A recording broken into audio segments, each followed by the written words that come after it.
Hi மக்களே, welcome to our channel. சரி, இந்த வாட்டி பஃப்ஸ் செஞ்சு பார்க்கலாம் வீட்டிலே அப்படின்னு தான் ஆரம்பித்தேன். பட் இந்த ரெசிபி வந்து இவ்வளோ லாங்காக என்னை இழுக்கும்னு நான் யோசிச்சு கூட பார்க்கல. பட் நான் உங்களுக்கு ஷேர் பண்ணலாம் அப்படின்னு தான் ஒரு வீடியோவோடு எடுத்தேன்.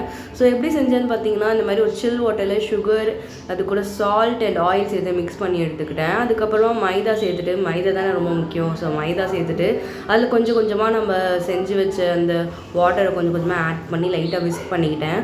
அது கொஞ்சம் விஸ்க மாறின பிறகு அதுக்கப்புறம் நம்ம கையிலே பிசைஞ்சு ஆரம்பிக்கலாம் தான் கையில் பிசைஞ்சு ஆரம்பிச்சு அது கூட வந்து நான் பட்டர் கொஞ்சம் ரூம் டெம்பரேச்சரில் இருக்க பட்டர் சேர்த்துருக்கேன். நீங்கள் பட்டர் சேர்க்கலாம், வேறு எது வேணாலும் சேர்த்துக்கலாம். வனஸ்பதி சேர்க்குறாங்க நிறைய பேர். You may try that. அதுக்கப்புறமா அது வந்து நீங்கள் ஃப்ளாரில் வச்சு இந்த மாதிரி நீட் பண்ணாலும் ஓகே தான். பட் எனக்கு அது கம்ஃபர்டபுளாக இல்லைன்னு நான் வந்து ஒரு பிளேட்டில் டஸ்ட் பண்ணிவிட்டு ஃப்ளோர் டஸ்ட் பண்ணிவிட்டு நான் அந்த மாதிரி பண்ணேன். நெக்ஸ்ட் உள்ள ஸ்டஃப்ஸ் வந்து இது வந்து ஒரு வெஜ் பஃப்ஸ்ன்றதுனால இந்த ரெசிபி. அப்படி இல்லை நீங்கள் இதே ரெசிபி கூட எக் கூட உள்ளே வச்சு நீங்கள் பண்ணிக்கலாம்.